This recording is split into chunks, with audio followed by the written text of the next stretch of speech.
प्रभू उठला आहे, खरोखर उठला आहे, प्रभू उठला आहे, खरोखर उठला आहे, प्रभू उठला आहे, खरोखर उठला आहे. आमेन आमेन. हालेलुया. हालेलुया.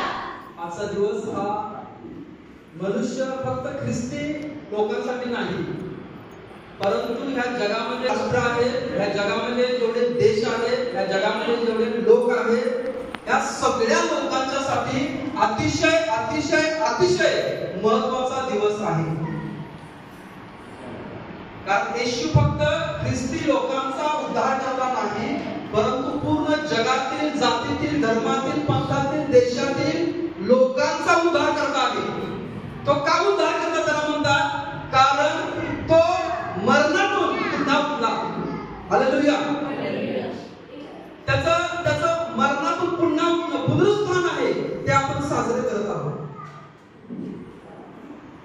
अतिशय महत्त्वाचा दिवस आहे, कारण इतका की येशूचा जन्म जो आहे, त्या येशूचा जन्म दिवस असा आपण साजरा करतोय, त्या येशूच्या जन्मापेक्षा जास्त आजचा दिवस जास्त महत्त्वाचा आहे.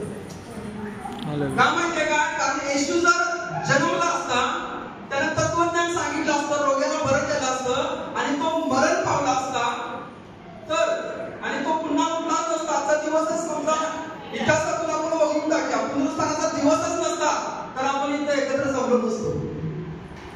पुनरुत्थानाचा दिवस नाही तर आपण या ठिकाणी एकत्र जमलो नसतो.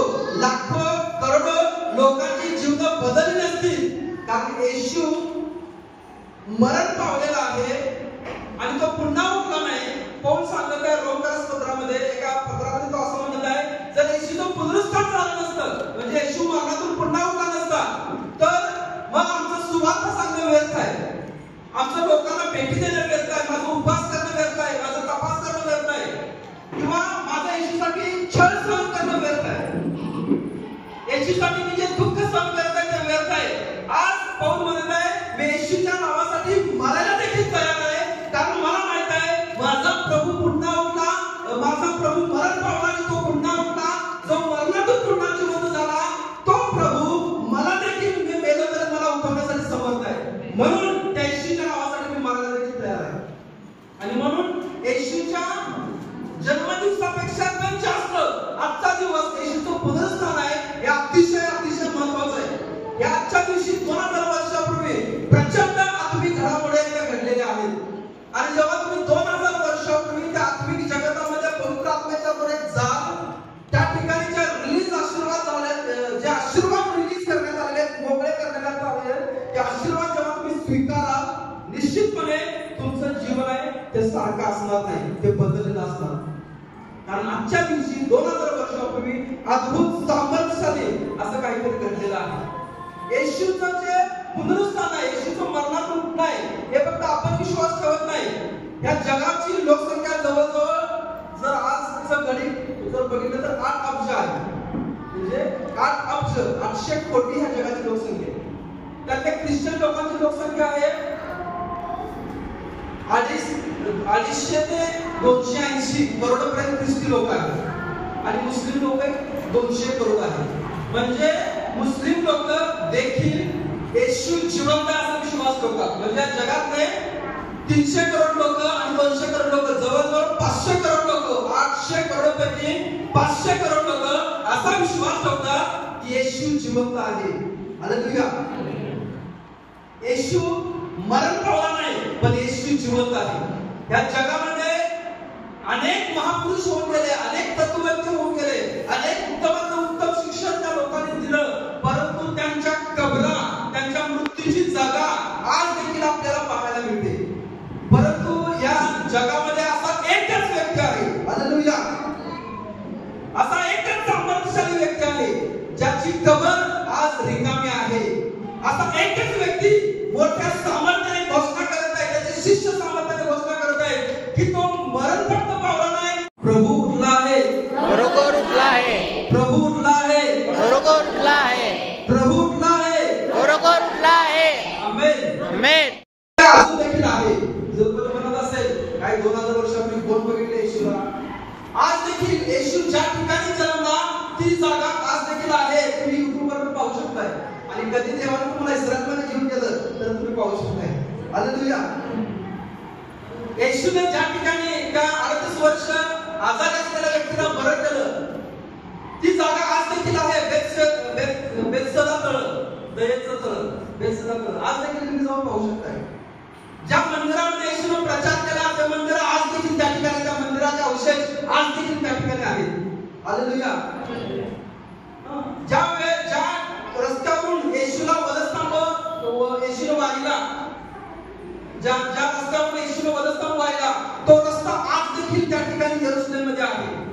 त्याला एक ग्रीन रोड असे केलेला आहे. अनेक व्यक्ती लोक जातात तिथे भेट देतात आणि ज्या ठिकाणी येशूला म्हणजे डोक्यामध्ये काटाचा मुकुट घातला, फटके मारले, तिथून ते काय करतात, त्या रस्त्याने चालत जातात.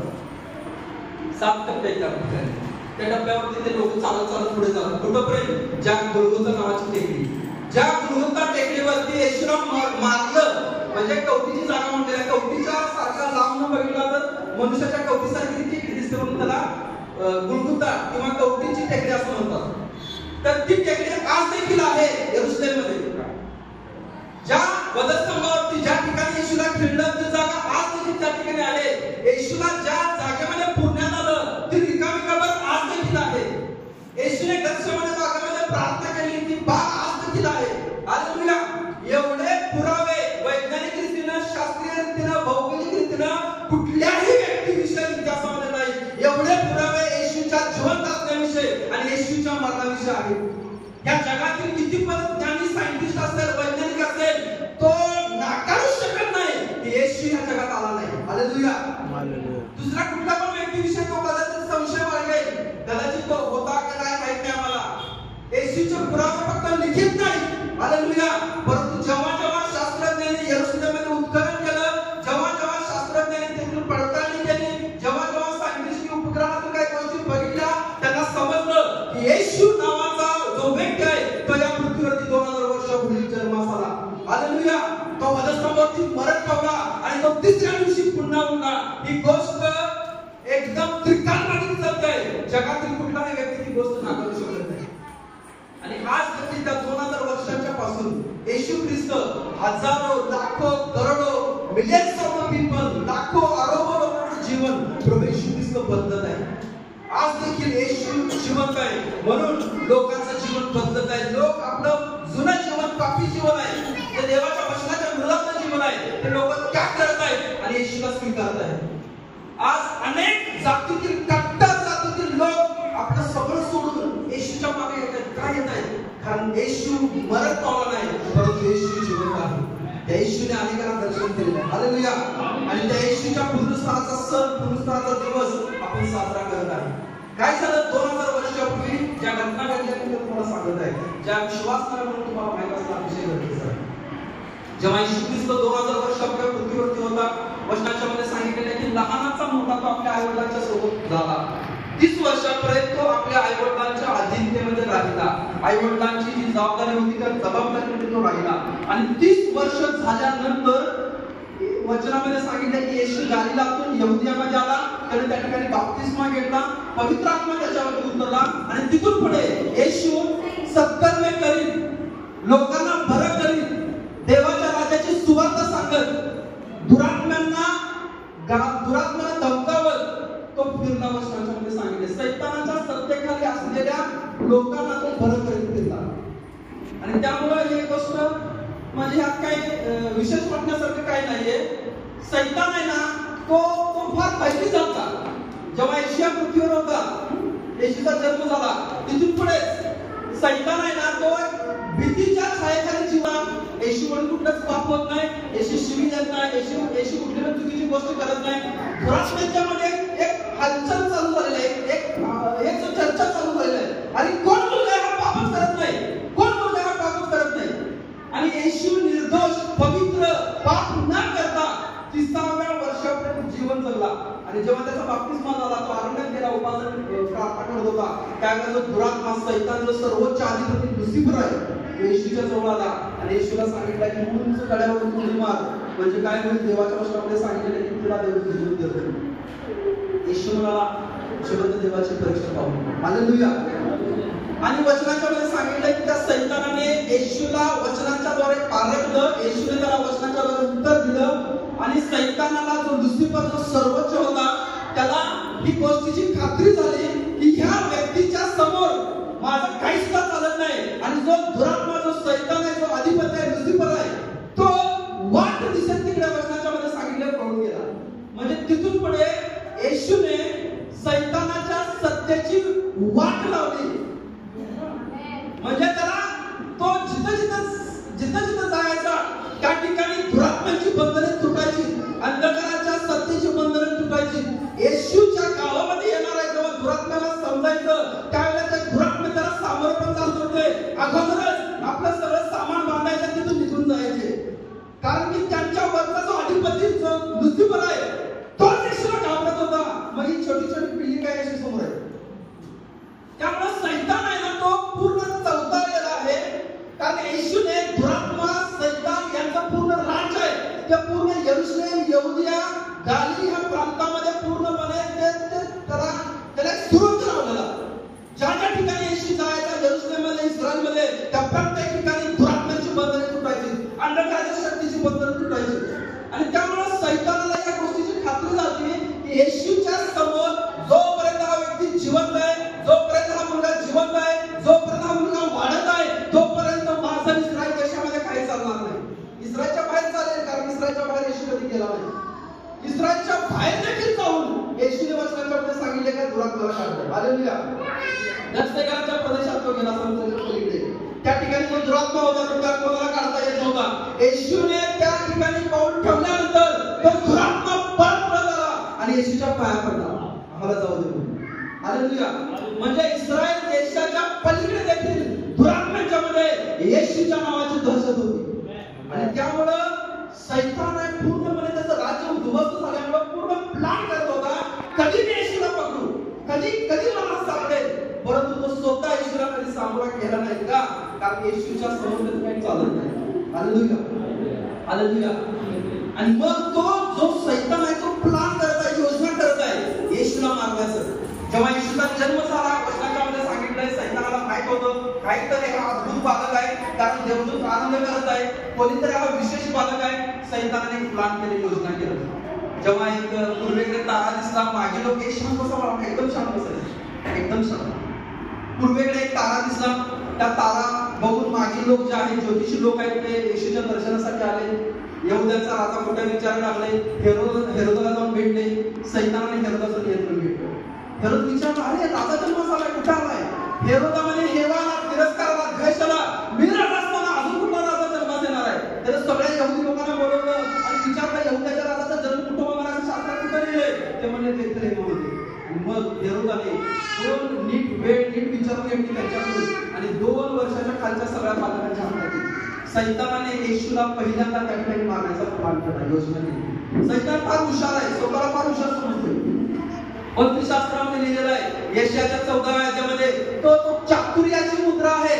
म्हणजे देवाने त्याला ज्ञान दिलेलं आहे, देवाने त्याला बुद्धी दिलेली आहे, तो अतिशय हुशार आहे. तो कोणाला पण बसू शकतो. विचार करा, देवाच्या क्षेत्रामध्ये म्हणजे एडेन बागेमध्ये तो गेला आणि हवेला त्याला अशा प्रकारे आपल्या चातुर्याने बोलवलं आणि हवेलाने आदामला देवापासून वेगळे केलं. मग तू किती हुशार असतो. त्यामुळे त्याला स्वतःच्या बुद्धीचा गर्व आहे, त्याला स्वतःच्या ज्ञानाचा गर्व आहे. ज्ञानाचा त्याला मुद्रा असं म्हटलेलं आहे त्याला पुस्तकामध्ये. आणि त्याला वाटतं मी खूप ज्ञान आहे, त्याला घमंड आहे, गर्व आहे आपल्या ज्ञानाचा. आणि म्हणून त्याने प्लॅन केला, येशूला हेरोदाच्या द्वारे मारायला पाहिजे. परंतु त्याला माहित नाही. हालेलुया. त्याचं जे ज्ञान आहे त्याला ज्ञान देणारा त्याचा बाप आहे. हालेलुया. हालेलुया. तो कुणाशी लढत आहे त्याला माहित नाही. त्याला ज्ञान देणारा परमेश्वर आहे.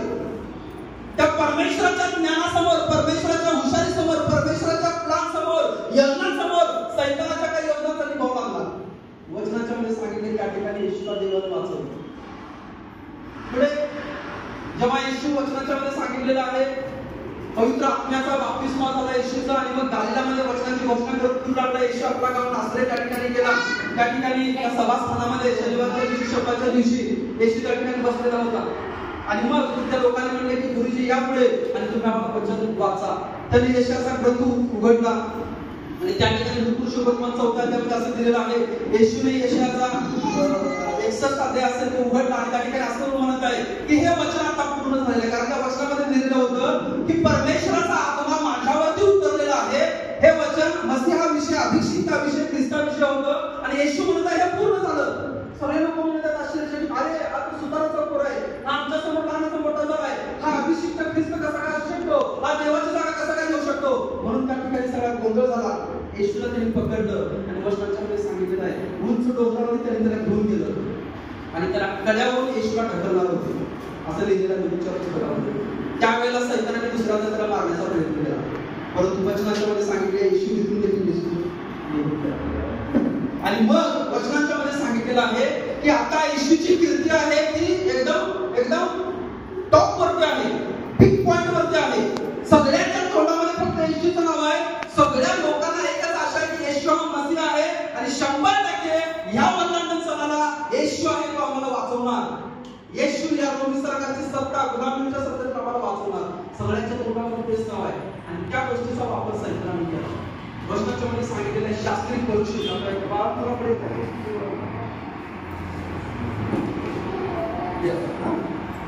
आता केला आपले येशू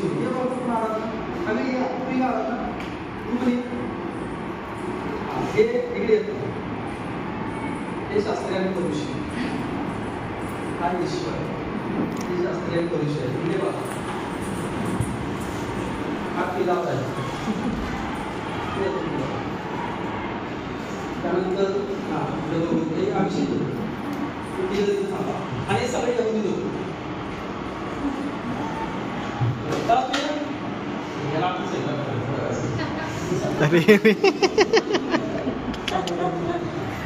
आता हा जो सैतान आहे हा स्वतःला लय हुशार समजतोय, प्रचंड हुशार. येशूला मारण्याचा प्लॅन करत आहे का? कारण की ह्याच्या राज्याची यानं वाट लावलेली आहे सगळीकडे. हा प्लॅन करता, योजना करता. जोपर्यंत येशू जिवंत आहे त्याला आपल्या सगळ्या दुरात्म्याला हत्या केलेली आहे. जोपर्यंत हा जिवंत आहे तोपर्यंत आपलं काही खरं नाही, माझ्या सगळ्या कुणाचंच खरं नाही. आणि तो जेव्हा रस्त्याने चालतोय त्यावेळेला तुम्ही पण पुढे जाऊ नका, कारण त्यानं माझी पण वाट लावला तो तुमची पण वाट लावणार. आणि म्हणून हे काय करतात, हा जो लुसिफर आहे तो आपल्या दुरात्म्याने घेऊन प्लॅन करत आहे गुप्तपणे. याला काहीतरी करायला पाहिजे, काहीतरी प्लॅन करायला पाहिजे, कारण हा काही हुशार आहे. आता आपण त्यानं लय मोठे मोठे कामं केले, लय मोठे मोठे झेंडे लावले, लुसिफर. पण त्याला माहित नाही त्याच्यापेक्षा ज्ञानी हा आहे. हालेलुया. त्याच्यापेक्षा हुशार हा परमेश्वर आहे. तो प्लॅन करत आहे, हा सैतान प्लॅन करत आहे. हा काय केला की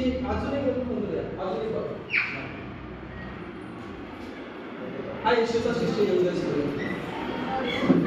आता ह्या सैतानाने काय केलं, येशूला त्याला मारायचं आहे. पण आता येशूला डायरेक्ट समोर जाऊ शकत नाही. येशूची कीर्ती ती सगळीकडे पसरली आहे आणि जसं येशूची कीर्ती पसरेल तसं या लोकांना जळायला लागले. म्हणजे यांच्यामध्ये द्वेष आलाय. अरे आमच्यापेक्षा त्याची कीर्ती पसरत आहे, कारण हा कैफा मुखी याजक आहे. याच्या अधिकाराने सगळ्या मंदिरातल्या गोष्टी चालतात, ह्याच्या अधिकारामध्ये सगळ्या गोष्टी आहेत, सभासद सगळ्या गोष्टी याच्या अधिकार आहेत. ह्याला जो ऑर्डर मिळायला पाहिजे तो लोक ह्याला देत आहेत. इकडे गर्दी कमी, इकडे गर्दी जास्त आहे. आणि त्यामुळं ह्याला एक शंका आहे की खरोखर हा मसीहा असेल काय. आणि म्हणून त्याने काय केलं, आपल्या सगळ्या लोकांनी बोलवलं, शास्त्रीय लोकांनी बोलवलं, वरिष्ठ लोकांनी बोलवलं, सगळे सभासदांच्या अधिकारी. खरोखर तो मसीहा आहे काय, खरोखर त्याला विचारायचं होतं. आणि मग वचनाच्या मध्ये सांगितले ह्या सैतानाने त्या गोष्टीचा वापर केला. हा दुरात्मा इकडे गेला, लक्ष द्या, हा दुरात्मा इकडे गेला. यांच्या मनातले विचार त्यांना ओळखले. बघा नकारात्मक विचार कसं काम करतात. यांनी नकारात्मक विचार, द्वेष आहे, तिरस्कार आहे, त्या नकारात्मक विचारांच्या द्वारे दुरात्मा यांच्यामध्ये शिरला. हेवाचा दुरात्मा यांच्यामध्ये शिरला. सैतानाने यांची नकारात्मक ऊर्जा ह्याला मारण्यासाठी वापरली, कारण तो हुशार आहे. त्याला बळकावलं, त्याला फसवलं आणि मग त्यांनी येशूला पुढे बोलून घेतलं. हा सैतान आहे. काय झालं, यांच्यामध्ये शिरला. हे एक प्लॅन करत आहेत. कितीतरी वेळेला मत्ती कृषी वर्तमान, मार्क कृषी वर्तमान, त्यानंतर योहान कृषी वर्तमान, लूक कृषी वर्तमानामध्ये सांगितलेलं आहे. काय सांगितलेलं आहे, त्यांनी कट केला, त्यांनी मसलत केली, त्यांनी प्लॅन केला, त्यांनी योजना केल्या, येशूला मारण्यासाठी त्यांनी योजना केल्या, असं कितीतरी वेळा लिहिलेलं आहे. मग या सगळ्या गोष्टींचा वापर सैतानाने केला. आता सैतान काय केला, ह्याला फसवलाय. आता सैतान हे पुन्हा परत पुढे गेलाय, कारण त्याला माहित होतं या 12 शिष्यांच्या पैकी एक जण जरा आहे, जरा वेगळं वेगळं राहते, त्याच्या मनामध्ये काहीतरी चालू आहे.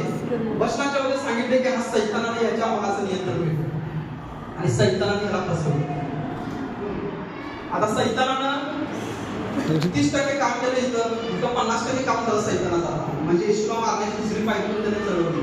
कारण वचनाच्या मध्ये असं दिलेलं आहे, जो सैतान आहे तो यहूदा इस्करियोतमध्ये शिरला असं दिलेलं आहे.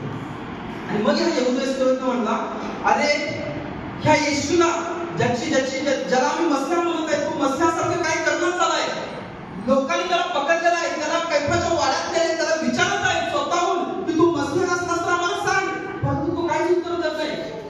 त्याला पकडलेला आहे आणि त्याला कैफाच्या वाड्यात घेऊन त्याच्या डोक्याला काट्याचं मुकुट घालून त्याला मारत आहे, तरी देखील तो काय करत नाही. आणि म्हणून हा जो यहूदा इस्करियोत आहे निगेटिव्ह नकारात्मक झालेला आहे. कारण तो एक क्रांतिकारी होता, तो येशूला एक राजा म्हणून बघत होता आणि त्यामुळे त्याने येशूची साथ सोडली. आणि हा दुरात्मा आहे, हा दुसरा आहे, त्याने फसवलं आणि हा काय झाला, इकडे जाऊन मिक्स झाला. तो म्हणाला मी तुम्हाला मदत करतो. सैतानाचा आता योजना पूर्ण होत आहे. सैतान स्वतःला हुशार समजत आहे, याला मारल्यानंतर संपणार त्याला वाटत आहे. आता काय झालं, हे पुन्हा काय केलं लोक. आता काय झालेलं आहे की सगळं प्लान झालेलं आहे. आता या सगळ्यांनी प्लान केलं की येशूला वधस्तंभावरती खेळायचं, येशूला पिलाताच्या समोर आणलं. आता त्याला पिलात समजूया, पिलाताच्या समोर येशूला आणलेल्या सगळ्या लोकांनी आणि म्हणले की ह्याला हे सगळे म्हणत आहेत हे लोक, ह्याला वधस्तंभावरती खिळा. पिलात म्हणला, कारण त्याच्या बायकोने त्याला सांगितलं ह्या माणसाच्या काय मध्ये पडू नको, कारण स्वप्नात मला सकाळी त्रास झालाय, तो माणूस निर्दोष आहे, त्याला काय मृत्यूची शिक्षा व्हायला नको. आणि मग वचनाच्या मध्ये सांगितलं पिलाताने पूर्णपणे वाचवण्याचा प्रयत्न केला येशूला. तो या लोकांना म्हणत आहे याच्यामध्ये मला काहीच दोष सापडत नाही आणि त्यामुळे तुमची प्रथा आणि रिवाज आहे, परंपरा आहे एका कैद्याला सोडण्याची, त्यामुळे मी बरब्बा आणि येशूच्या पैकी येशूला सोडून टाकतो. कारण त्याला वाटलं लोक कदाचित येशूची साथ देतील, कारण ह्याच लोकांना येशूने बदल केले, ह्याच लोकांना येशूने मतांत उठवले, ह्याच लोकांना येशूने देवाच्या राज्याची सुरुवात केली, ह्याच लोकांना येशूने 5,000 भाकरी मासे दिलेले आहेत, वचनाच्या मध्ये सांगितलेलं आहे, ह्याच लोकांचे आश्रय येशूने पुसलेले आहे, ह्याच लोकांची कुष्ठ येशूने भरलेलं आहे आणि त्यामुळे लोक कदाचित साथ देतील असं याला वाटलं. कारण त्याला माहित होतं हे सगळे एक झालेले आणि हे येशूला मारण्यासाठी जाते. पिलाताने वाचवण्याचा प्रयत्न केला, परंतु सैतानाला वाटलं आता काहीतरी घडणार आणि येशू वाचू शकतोय. त्या सैतानाने त्या लोकांची नियंत्रण घेतलं. हे सगळे जण त्या लोकांच्या समोर गेले आणि सांगितले तो काही मसीहा नाहीये, तो तारणारा नाहीये, तो उद्धारकर्ता नाहीये, त्याच्या डोक्यामध्ये काट्याचा मुकुट घातला, तो काय त्याने म्हणला नाही मी राजा आहे. त्याला आम्ही विचारलं तू राजा आहेस का, तो काही उत्तर दिलं नाही आणि त्यामुळे त्याला काय वाचवण्याच्या बाबतीत पडू नका, तो खोटा आहे, तो स्वतःला देव समजत आहे, मसीहा समजत आहे. आणि त्यामुळे या सगळ्या लोकांचा ताबा या लोकांनी घेतला. आणि असं दिलेलं आहे वचनाच्या मध्ये की शास्त्री फरीसी आणि कैफाने या सगळ्या लोकांना चिथावलं, सगळ्यांना सांगून ठेवलं की पिलात जेव्हा तुम्हाला विचारले या व्यक्तीचे काय करू, त्यावर एकच होणार की ह्याला वधस्तंभावर ठेवा, ह्याला वधस्तंभावर ठेवा. ह्या लोकांना सांगितलं, हे लोक ओरडायला लागले, पिलात म्हणला याला काय मारायला नको, निष्पाप आहे, याच्यामध्ये काहीच समजत नाही. पण लोक म्हणाले की नाही याला वधस्तंभावर ठेवा, वधस्तंभावर ठेवा. सैतान कसं फसवतो बघा. सैतानाला वाटत आहे मी खूप हुशार आहे, मी खूप लाभ करत आहे, आता येशूला एका मारलं सगळं समुद्र असतं वाटत. परंतु त्याला आता वचनाच्या मध्ये सांगितलेलं आहे की हे सगळ्यांनी एक झाले आणि पिलाताने आपले हात इथे धुतले. तो मोठ्याने म्हणत आहे की मी माझ्या हात इथे धुत आहे, कारण की ह्या व्यक्तीच्या निर्दोषपणाचा रक्ताचा झळा माझ्या मुलांच्यावर येणार नाही. आणि तो मोठ्याने ओरडला की यहुदी लोकांना तुमच्यावर याच्या रक्ताचा झळा येणार. हे मोठ्याने ओरडले होय आमच्यावरती येऊ दे, परंतु त्याला वधस्तंभावरती ठेवा. सैतानाने या सगळ्या गोष्टींचं नियंत्रण घेतलेलं होतं येशूला मारण्यासाठी आणि कन्फर्म झालं. पिलाताने म्हटलं ठीक आहे तुमच्या इच्छेप्रमाणे तुम्ही करा, कारण हेरोद आला, पिलात आला, तर सगळ्या लोकांची मर्जी करायची. आता हा सगळा सीन त्या ठिकाणी यरूशलेममध्ये चालू आहे. सैतान आहे तो आनंद आहे, त्याचे दूत आहेत, त्याच्यासोबत असणारे सगळे आनंदित आहेत, कारण त्याला त्रास करणारा, त्याला पळवून मारणारा, त्याला ठेचणारा येशू आहे, तो आता वधस्तंभावरती खेळला जाणार. काही क्षणामध्ये सैतान आहे तो पुन्हा त्या इस्रायलचा, यहुद्याचा राजा होणार आहे, कारण त्याची सगळी सत्ता 103 वर्षामध्ये पूर्ण मोडकळीस आणली होती. आणि म्हणून त्याला वाटलं की हुशार आहे, परंतु त्याला माहित नाही या सैतानाला त्याच्यापेक्षा देव किती हुशार आहे. हालेलुया. सैतान ह्या सगळ्या लोकांना एकत्र करून स्टेप बाय स्टेप येशूच्या मरणाची तयारी करत आहे, येशूला मारण्याचा प्लॅन करत आहे. परंतु सैतानाला परमेश्वर वापरत होता हे त्याला माहित नाही. सैतान जेवढं जास्त येशूला मारण्याचा प्रयत्न करत आहे तेवढं जास्त सैतान स्वतःसाठीच डबला खात आहे हे त्याला माहित नाही. हालेलुया. हालेलुया. योसेफाच्या भावांना माहित नव्हतं ते जे डबरा खात होते तो डबरा योसेफाला मारण्यासाठी करत नव्हते, परंतु योसेफाला पुढे नेण्यासाठी करत होते. हालेलुया. हालेलुया. दानिएलाच्या वरती जळणाऱ्या लोकांना माहित नव्हतं की जे फरमान आहे ते फरमान दानिएलाला मारण्यासाठी त्यांच्या उद्देशाने त्यांनी तयार केलेलं होतं, पण त्या फरमानाच्या द्वारे दानिएलाचं प्रमोशन होणार आहे हे माहित नव्हतं त्यांना. सैतान स्वतःला फार हुशार समजतो, फार हुशार समजतो. त्याला वाटतंय की या विश्वासणाऱ्यांच्या मध्ये मी भांडण केले की काय होणार, यांच्यामध्ये गोंधळ निर्माण होणार, पण त्याला माहित नाही की तुमच्या कुटुंबामध्ये चालू असलेली भांडण तीच तुमच्या प्रार्थनेची ताकद बनणार आहे. आमेन. आमेन. हालेलुया. सैतानाला माहित नाही, सैतान म्हणत आहे कर्जाच्या द्वारे मी याला एवढा आतमध्ये आणणार, एवढा आतमध्ये आणणार, एवढ्या डिप्रेशन मध्ये आणणार, परंतु येशूवरती विश्वास करणाऱ्या व्यक्तीसाठी कर्ज, हालेलुया, ही काही समस्या नाहीये. जेव्हा तो जेवढा जास्त डिप्रेशन मध्ये जाईल तेवढा जास्त देवाच्या कृपेमध्ये तो प्रार्थना करेल आणि तेवढ्यात जास्त सामर्थ्याने तो बाहेर येईल. वचनामध्ये वरून लिहिलेलं आहे, सैतानाचं कोणतंही हत्यार तुझ्या विरोधामध्ये चालणार नाही. तो एक वाटाने प्लान करेल परंतु तो 7 वाटाने पडून जाईल. आमेन. आमेन. संदेश आहे पुनरुत्थानाचं सामर्थ्य आहे देवाच्या प्रिय लोकांना. सैतान प्लान करत आहे येशूला मारण्यासाठी, परंतु त्याला माहित नाही की तो स्वतःचाच डबला खात आहे. त्याला वाटलं येशू मरण पावला तर सगळं संपलं, तसं नाहीये.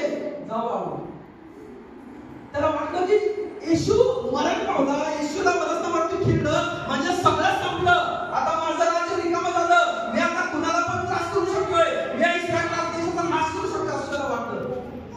परंतु वचनाच्या मध्ये दिलेलं आहे, हालेलुया, सैतान स्वतःसाठीच डबला खात आहे. सैतानाच्या हुशारीला देवाने अशा प्रकारे वापरलं, हालेलुया, जे त्याच्याच नाशाचं कारण ठरलं. तुमच्या जीवनामध्ये येणारे क्लेश, सैतानापासून येणारे क्लेश, त्रास, दुःख परमेश्वर अशा प्रकारे वापरेल की परमेश्वर त्यातून तुम्हाला त्याच्या गौरवासाठी उभा करेल. तुमचं शेण जे आहे, तुमचं शेण म्हणजे तुमची लाज आहे, लज्जा आहे, ती देवाच्या गौरवामध्ये बदलणार आहे. हे पुनरुत्थानाचं सामर्थ्य आहे. तुमची परिस्थिती आहे ती गौरवामध्ये, तेजामध्ये बदलणार आहे. म्हणून अनेक वचनाच्या गोष्टीला साक्षी देत आहे. वचनाच्या मध्ये दिलेलं आहे, यशायाचा 61 अध्याय 3 वचनामध्ये असं दिलेलं आहे की परमेश्वराचा आत्मा माझ्यावरती उतरलेला आहे यासाठी की परमेश्वराचा आत्मा आलेला यासाठी की जे राखेचं भूषण आहे म्हणजे जे क्लेश आहे, दुःख आहे, ते आनंदामध्ये बदलण्यासाठी. सैतान तुमच्या जीवनामध्ये दुःख आणेल, क्लेश आणेल, तुमचा नाश करायला, परंतु त्याला माहित नाही त्याच दुःखाच्या द्वारे परमेश्वर त्याच्या गौरवामध्ये, त्याच्या सामर्थ्यामध्ये तुम्हाला उभं करणार आहे. हालेलुया. सैतानाचं कोणतं पण प्लान तुमच्या विरोधात सक्सेस होणार नाही, कारण तुमच्या बरोबर मंडळी पुनरुत्थानाचं सामर्थ्य आहे. वचनाच्या मध्ये सांगितलेलं आहे की आता काय झालेलं आहे, येशूला वधस्तंभावरती खेळण्यात आलं. सैतान फार आनंद आहे. येशू शेवटचा शब्द येशूने उच्चारला, हे पिता मी माझा आत्मा तुझ्या हातामध्ये सोपवतो. काहीतरी आमच्या जगतामध्ये घडलं. येशू वचनाच्या मध्ये सांगितलं वधस्तंभावरती त्याचं बॉडी होतं, त्या बॉडीतून, त्या शरीरातून येशूचा आत्मा खाली अधोलोकामध्ये गेला. अधोलोक त्या काळामध्ये जे सुखलोक आणि अधोलोक एकत्रच होते. वरती स्वर्ग आहे, ही पृथ्वी आहे, म्हणजे ह्या गोष्टी तुम्हाला समजायला येतील. आणि या पृथ्वीच्या खाली येशू मरायच्या अगोदर पहिला सुखलोक लागणार आणि त्यानंतर मग अधोलोक लागणार.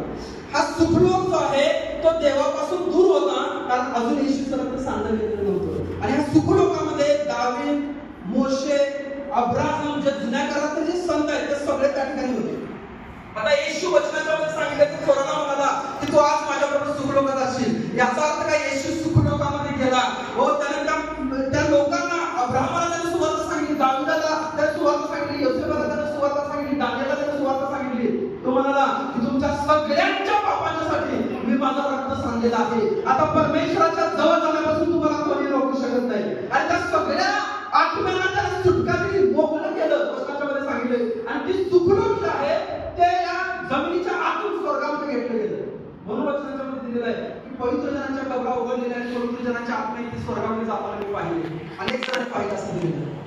सुखलोक स्वर्गामध्ये गेला. आता येशूने वचनाची घोषणा केली त्या ठिकाणी. येशूचं बॉडी अजून लटकत आहे. आणि मग आता येशू कुठे गेला, अधोलोकामध्ये गेला. कुठे गेला, अधोलोकामध्ये. अधोलोकामध्ये जाणं येशूला फार गरजेचं होतं. हालेलुया. आता येशूचं जे बॉडी आहे, शरीर आहे, जे लटकत होतं, त्याचं काय झालं,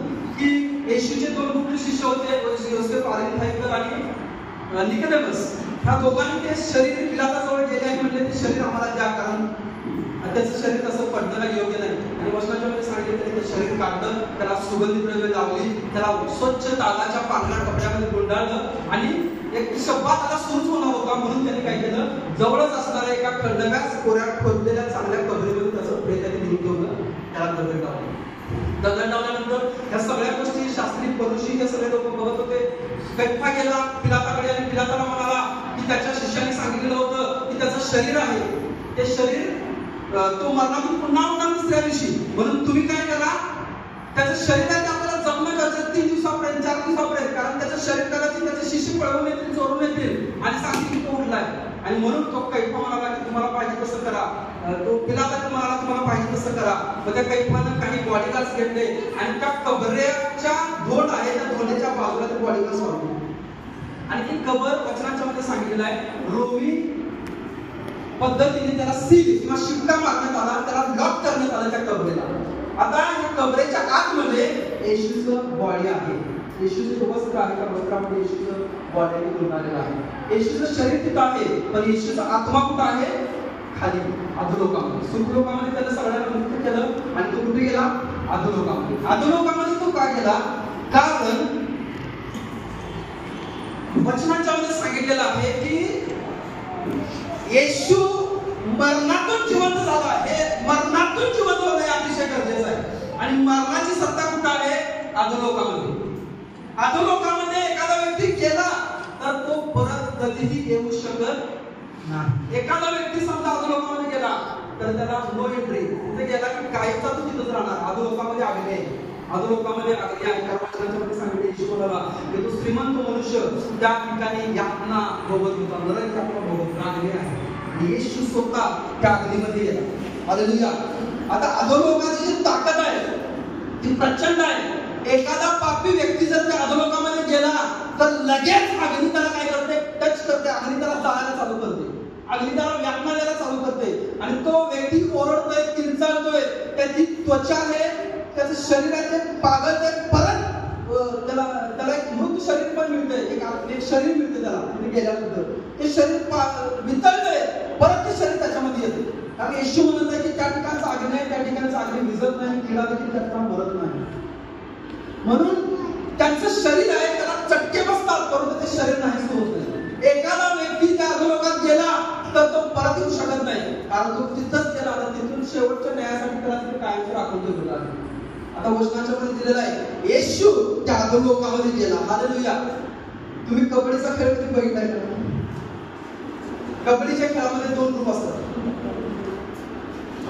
आणि त्या ठिकाणी एक नियम असतो की ह्या ग्रुप मधला एक व्यक्ती तो काय करणार, शेट्टू फक्त दुसऱ्या ग्रुप मध्ये जाणार आणि तिथल्या फज्जाला शिवायचं, तिथल्या लोकांना टच करायचं, परत यायचं. म्हणजे शत्रू पक्षाच्या एरियामध्ये जायचं, त्यांना दमदाटी करायची, त्यांना ऑर्डर आपल्याकडे आलीच. तसंच येशूने देखील अधोलोकामध्ये आत्मिक कुस्ती केली. त्या अग्नीने त्याच्याशी लढण्याचा प्रयत्न केला, परंतु ती आग आहे ती येशूला टच करू शकत नाही, कारण येशू निर्दोष पवित्र असा तिथे गेला. तो शब्द आहे वचनाच्या मध्ये दिलेला आहे. करिंथपत्र 15 पहिल्या करिंथपत्र तुम्ही वाचा 15 अध्यायामध्ये दिलेला आहे. अरे मरणा तुझी नाकी कोठे गेली. येशू म्हणत आहे मरणास सत्ता आहे माझ्यावर, परंतु मरण त्याच्यापासून लांब जात आहे. हालेलुया. शत्रू पक्षामध्ये जाऊन त्याने मरणावरती विजय मिळवला. हालेलुया. 3 दिवस तो मरणाशी कुस्ती खेळत होता, परंतु त्या मृत्यूचं एक देखील शक्ती, एक देखील अंश त्या येशूच्या जवळ येण्याचं धाडस केला नाही. हालेलुया. त्याने वचनाची घोषणा केली. पहिल्या पेत्राच्या पुस्तकामध्ये असलेल्या 5व्या अध्यायामध्ये त्याने त्या ठिकाणी वचनाची घोषणा केली.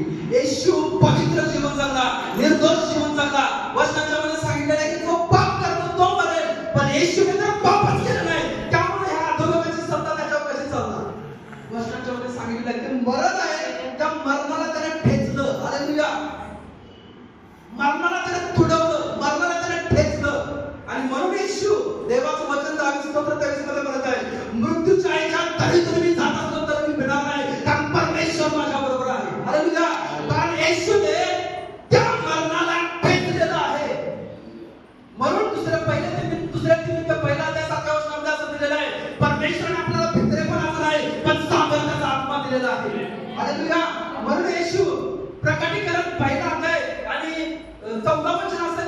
21 वचनामध्ये असं येशू म्हणत आहे, मरणाच्या आणि अधोलोकाच्या किल्ल्या माझ्याजवळ आहे.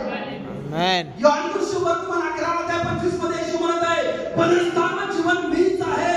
जो माझ्यावर विश्वास ठेवतो तो कधीही मरणार नाही. कारण स्वतः येशू त्या मरण लोकामध्ये गेला, त्याने मरण लोकाला खेचलं, तिथली किल्ली घेतली आणि तिथून तिसऱ्या दिवशी तो पवित्र आत्म्याच्या सामर्थ्याने परत जीवन पावला. हालेलुया. किती अद्भुत आहे. म्हणून विश्वास करायला वचन सांगत आहे की तुम्हाला मरणाला घाबरण्याची गरज नाही, कारण त्या मरणाची नांगी 2000 वर्षापूर्वी येशूने ठेचलेली आहे. येशू त्या मरणाला म्हणत आहे, अधोलोकाला म्हणत आहे, तू मला टच करू शकत नाहीस. कारण टच मला टच देखता हूं तुझमें कितनी पावर है. Let me see how much power do you have. किती ताकद आहे तुझ्यात बघूया. परंतु ते मरण, हालेलुया, येशूला घाबरत पाठीमागे जावं. हालेलुया. आत्मिक युद्ध चालू आहे. इकडे शनिवारच्या दिवशी हे आत्मिक युद्ध चालू आहे, अधोलोकामध्ये चालू आहे. आणि शनिवारचा दिवस सगळा मातम पसरलेला आहे. म्हणजे पूर्णपणे रडणं चालू आहे त्या यरूशलेममध्ये. अनेक लोक येशूच्या हळहळत आहेत, येशूच्या मृत्यूविषयी. सगळीकडे शांतता पसरलेली आहे. शिष्य ते पोलीस जाऊन जमलेले आहेत, घाबरलेले आहेत. घोषणाच्या मध्ये सांगितलेलं आहे, सगळीकडे चर्चा चालू आहे. त्याला मारलं, बरिया रडत आहे, स्त्रिया रडत आहेत. आणि दुसऱ्या बाजूला येशू काय करत आहे, त्या मरणाशी कुस्ती खेळत आहे. हालेलुया. मरणाला तो ठेचत आहे, मरणाला तो आव्हान करत आहे. मरणावरती त्याने विजय मिळवला, वचनाच्या मध्ये सांगितलेलं आहे. आणि म्हणून देवावर विश्वास ठेवणारा, येशू विश्वास ठेवणारा मुलांनो, तुम्हाला मरणाला घाबरायची गरज नाही. येशू त्या मरणाला म्हणत आहे की तू मला स्पर्श करू शकत नाही, तुझी सत्ता माझ्यावर चालणार नाही, परंतु माझी सत्ता तुझी पुढे तुझ्यावर चालणार. कारण मी माझ्यावर विश्वास ठेवणाऱ्या प्रत्येकासाठी वधस्तंभावरती मरण सहन केलेलं आहे. मरण फक्त माझ्यावर नाही, आता येथून पुढे जो माझ्यावर विश्वास ठेवेल त्याच्यावर देखील तुझी सत्ता चालणार नाही. येशूने फक्त स्वतःच विजय मिळवला नाही, पण तुमच्यासाठी देखील त्याने विजय मिळवला. हालेलुया. आमेन. वचनाच्यामध्ये सांगितले तो अगदी शेवटच्या भागातून आपण वाचलं विस्तार स्तोत्र वचन वाचलं.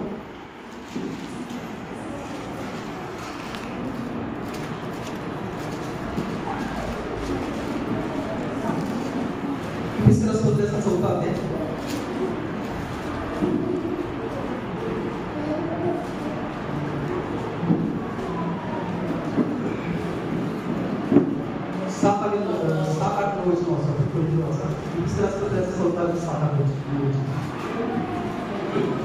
तरी आपणापैकी प्रत्येकाला ख्रिस्ताने दिलेल्या दानाच्या परिमाणाप्रमाणे अनुग्रहरूपी देणगी प्राप्त झाली आहे. म्हणून तो म्हणतो, त्याने उच्च स्थानी आरोहण केले तेव्हा त्याने कैद्यांना कैद करून दिले व मानवांना देणग्या दिल्या. त्याने आरोहण केले, ह्याविरुद्ध पृथ्वीच्या अधोलोकी उतरला होता, ह्यापेक्षा दुसरे काय समजावे. तो सर्वोच्च स्थानावर गेला, याचा अर्थ काय, तो अधोलोकी उतरणार होता. अधोलोकामध्ये 3 दिवस त्याने त्या मृत्यूशी युद्ध केलेलं आहे आणि मृत्यूने त्याला जवळ पण त्याच्या येऊ शकला नाही. हालेलुया. आता काय झालं, येशूने स्वतःसाठी पण मरणावरचा विजय मिळवला आणि त्याच्यावरती विश्वास ठेवणाऱ्या प्रत्येकासाठी मरणावरती विजय मिळवला. त्याने मृत्यूला सांगितलं, येथून पुढे माझ्यावर विश्वास ठेवणाऱ्या कोणावर तुझी सत्ता चालणार नाही. माझ्या नावामध्ये जो कोणी प्रार्थना करेल, त्याचं मरण टळेल, त्याला दीर्घायुष्य मिळेल. हालेलुया. येशूने ती घोषणा केली आणि तिथून येशू वचनाच्या मध्ये सांगितले, पवित्र आत्म्याच्या सामर्थ्याने सगळ्यात खालच्या भागातून तो त्याचं जे शरीर होतं, बॉडी होतं, मला सांगितलं, त्या बॉडीमध्ये तो आला. आता जेव्हा येशूचा आत्मा त्या शरीरामध्ये गेला, हे जे मृत शरीर होतं ते पूर्णपणे गौरवामध्ये बदललं गेलं. हालेलुया. येशूची जी वस्त्र होती ती पूर्ण वस्त्र आहे. येशूला गौरवी वस्त्र मिळाले वचनाच्या मध्ये सांगितलेलं आहे. आणि तो गौरवी वस्त्र मिळालेला येशू सगळ्यात पहिला बगदानिया मरियाला पहाटेच्या वेळेला भेटला. जेव्हा ती त्याला म्हणत होती, विरोधात होती, म्हणजे त्याला मिठी मारत होती, त्याला म्हणणार मरिया अजून मी पित्याजवळ गेलो नाही, त्याला तिला मिठी मारत नाही. पित्याजवळ तो गेला, वचनाच्या मध्ये सांगितले, पहिला सगळ्यात मरियाला भेटला, कारण मरिया त्याला भेटण्यासाठी आली होती. पित्याजवळ गेला, पित्याजवळ त्याला स्वतःचं रक्त सांडलं. माझ्यावर विश्वास ठेवणाऱ्या प्रत्येकासाठी हे रक्त आहे, कारण याजक असं कर्तव्य तो करत होता. याजक कसं ते रक्त शिंपणायचं आपली पवित्र स्थानामध्ये, तसं येशू आपली पवित्र स्थानामध्ये पित्याजवळ गेला, वचनाच्या मध्ये सांगितले पत्रामध्ये, आणि तिथं त्याला रक्त दाखवलं आणि तो तिथून परत खाली गेला. यानं प्रकट झाला. मग तो वचनाच्या मध्ये सांगितलेलं आहे, ते देवदूताने सांगितलं तो उठलेला आहे, त्याचा शोध तुम्ही मरणामध्ये काय करताय. जेव्हा येशूच्या तो बरेमध्ये त्याचा आत्माला भूकंप झाला, जो दगड आहे तो बाजूला सरला गेला, जे पहारे केले होते तो मृतपाय झाले, जे सील लावले होते ते तुटलं वचनाच्या मध्ये सांगितलेलं आहे. आणि तिथून तो जिवंत असा येशू आहे तो बाहेर आला. हालेलुया. आता 3 दिवस जो सैतान तो आनंद करत होता, त्याला वाटलं सगळं संपलं. 3.5 वर्ष ज्या व्यक्तीनं माझ्या तोंडाला हे चांगलं आहे, जो व्यक्ती मी जाईल तिकडे माझी पाठ सोडत नाही, त्या येशूचं एकदा संपलं म्हणून सैतानाने त्याचे दूर जरा निवास झाल्या. परंतु आता येशू डबल समर्थाने परत आलेला आहे. आमेन. हालेलुया. सैतानाची काय अवस्था झाली तुम्ही विचार करू शकता का? तो असं म्हणून असेल आणि काय केलं मी त्या येशूला वधस्तंभावरती खेळण्यामध्ये मीच मदत केल्या आणि माझा जो खड्डा मी खड्डा येशूसाठी त्यात मी स्वतःच पडलो. आणि आता सैतान म्हणला की पहिला येशू बरोबर होता, आता एक येशू नाही. हालेलुया. त्या येशूच्या आत्म्यामध्ये चालणारे हजारो लाखो आणि करोडो लोकांचा मला सामना करायचा आहे. हालेलुया. काय अद्भुत आहे. सैतानाची डोकेदुखी पहिला इस्रायलमध्ये मर्यादित होती, कारण येशूचं काम इस्रायलमध्येच होतं. जगातील बाकीच्या भागांमध्ये सैतानाची सत्ता होती. आता काय झालं, येशू आपल्या शिष्यांना पुनरुत्थानात एकत्र केलं आणि त्याने सांगितलं सर्व जगाला जाऊन सृष्टी सुवार्तेची घोषणा करा, त्यांना शिष्य बनवा आणि जो कोणी शिष्य होईल बाप्तिस्मा घेईल त्याच्यासोबत ही चिन्हे असत राहतील की ते होताना घालवतील. म्हणजे येशू जेव्हा होता, जिवंत होता, त्यावेळेला फक्त इस्रायल देशामध्ये सैतानाची वाट लागलेली, पण येशूचं पुनरुत्थान झालं. आता सैतानाची वाट पूर्ण जगामध्ये लागणार होती. आमेन. हालेलुया. सैतानाची जगातील सत्ता आहे ती हाताळणार होती. तुमच्यामध्ये काय सामर्थ्य नाही तुम्हाला माहित नाही. येशूच्या पुनरुत्थानाचं सामर्थ्य तुमच्यामध्ये आहे. येशूच्या पुनरुत्थानाचा आत्मा, ज्या आत्म्याने येशूला त्या मरणातून जिवंत केलं, तो येशूचा आत्मा तुमच्यामध्ये आहे. आणि त्यामुळे तुम्हाला घाबरण्याची गरज नाही. एखादी छोटीशी गोष्ट असेल घाबरू नका, स्ट्रेस करू नका, चिंता करू नका. परमेश्वराच्या आत्म्यासोबत सहभागी करा. तो जो त्रास तुम्हाला सैतान करत आहे त्याच्या तुमच्या सामर्थ्याने पवित्र आत्मा तुमच्यावरती येईल आणि तो सैतान आहे तो तुटला जाईल, त्याचं सामर्थ्य तुटलं जाईल, त्याचा पराभव होईल. हालेलुया. अगोदर एका राष्ट्रापर्यंत सैतानाला फक्त काळजी होती, आता त्याला पूर्ण जगाची काळजी आहे. का? कारण त्याचं राज्य आता कुठंच टिकलं नाही. सैतानाची सगळी सत्ता, सगळे गड, मजबूत गड येशूच्या वधस्तंभावरती वचनाच्या मध्ये सांगितलंय तोडून टाकलेलं आहे. त्या पुनरुत्थानामध्ये तोडून टाकलेलं आहे. हे पुनरुत्थानाचं सामर्थ्य आहे. तुमचं दुःख परमेश्वर तुमच्या अश्रूमध्ये, तुमच्या आनंदामध्ये बदलणार आहे. तुमचे अश्रू परमेश्वर तुमच्या आनंदामध्ये बदलणार आहे. म्हणून वचनाच्या मध्ये सांगितलेलं आहे तुझे शत्रू एक वाटेने येईल, हल्ला करेल, पण तो 7 वाटेने पळून जाणार. त्यामुळे येणाऱ्या संकटाला घाबरू नका. जर घरात कलह चालू आहे, पती पत्नीच्यामध्ये भांडणं चालू आहे, तर ती भांडणं सैतान तुमच्यामध्ये आणत आहे, परंतु पवित्र आत्मा तुम्हाला सांगत आहे ती भांडणं, हालेलुया, ते वाद देवाच्या गौरवाचं कारण होईल. तुझं खरंच जे कारण आहे ते देवाच्या गौरवाचं कारण होईल, देवाच्या महिमेचं कारण होईल. तुझा आजार देवाच्या गौरवाचं कारण होईल. हे पुनरुत्थानाचं सामर्थ्य आहे. सैतान तुमच्यावर हल्ला करायला प्रयत्न करेल, तुम्हाला फसवण्याचा प्रयत्न करेल, कारण तो अतिहुशार आहे, परंतु त्याच्यापेक्षा हजारो लाखो करोडो पटीने जो हुशार आहे तो पवित्र आत्मा तुमच्यामध्ये आहे. आमेन. माझ्या योजनाच्या सैतानाला काय समजत नाही, तो गोंधळून जातो, त्याला काय समजत नाही, त्याला वाटतंय मी यांच्यामध्ये भांडण लावलं की मी आता विजय झालो. असं नाही ते, त्याला माहित नाही यांना चालवणारा त्याच्यापेक्षा 7 पट हुशार पवित्र आत्मा त्यांच्यामध्ये आहे. आणि जेव्हा हे देवाची लोक आता लढत आहेत, जेव्हा ते उभे राहतील प्रार्थनाच्या मध्ये, त्यावेळेला सैतान जसं येशूपासून वाट दिशेने पळून गेला, तसं तुमच्यामध्ये प्रत्येक जण सैतानाला वाट दिशेने पळायला लावणार आहे. आमेन. आमेन.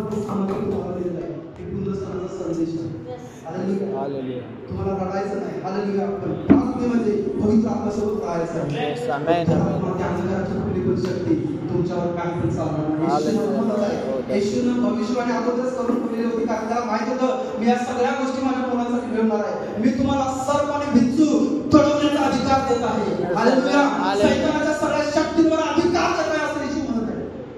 हालेलुया. तो सैतान तुमच्या समोर पण उभा राहणार नाही येशू म्हणत आहे, कारण येशूला माहित आहे की तो त्या ठिकाणी त्या मृत्यूच्या सगळ्यात सगळ्यात शेवटचा हत्यार आहे सैतानाचं. त्यामुळे ती कुस्ती येशूने केली आणि तो विजय झाला आणि तो विजय असा मरणातून पुन्हा उठला. आज तो पुनरुत्थान येशूचं सामर्थ्य तुमच्या आणि माझ्यासाठी आहे. त्यामुळे मंडळी आपल्याला रडायचं नाहीये, मंडळी आपल्याला कुरकुरपणा करायचा नाही, मंडळी आपल्याला इतरांना दोष द्यायचा नाही. फक्त एकच करा, येशूला ज्या आत्म्याने मरणातून उठवलं त्या पवित्र आत्म्यासोबत येशूच्या नावामध्ये सहभागिता करा. तुमचे दिवस बदलतील, तुमची परिस्थिती बदलेल आणि परमेश्वर तुम्हाला विजयांच्या मध्ये आणि विजयांच्या मधून अधिक विजयांच्या मध्ये चालवेल. संदेश इतकंच संपलेलं नाहीये, पिक्चर आपली बाकी आहे. असं पिक्चर बाकी आहे. सैतानाला वाटलं सगळं संपलं, परंतु नंतर मात्र सैतान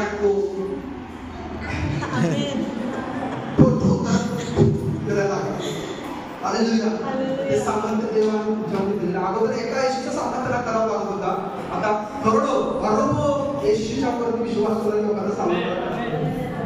हालेलुया. त्याच येशूचा आपण स्थानाचा संदेश आहे. परमेश्वराने तुमच्यासाठी गौरवी भविष्य ठेवलं आहे, परमेश्वराने तुमच्यासाठी गौरवी आशीर्वाद ठेवलेले आहे. त्या आशीर्वादांच्याकडे बघा, कारण आपला देव मेलेला नाहीये, आपला देव जिवंत देव आहे. आमेन, हालेलुया, आमेन, हालेलुया. साक्षात परमेश्वर आहे, तो जिवंत परमेश्वर आहे. आणि तो तुम्हाला कधी सोडणार नाही. तुमच्या प्रत्येक परिस्थितीत उभं राहून तुम्हाला तुमच्या सगळ्यात खालच्या परिस्थितीतून सगळ्यात वरच्या परिस्थितीमध्ये नेण्यासाठी समर्थ आहे. हे हिंदुस्थानाचं सामर्थ्य आहे. चला आपण आपल्या सर्व डोळे बंद करूया, त्या प्रभूच्या सानिध्यामध्ये जाऊया.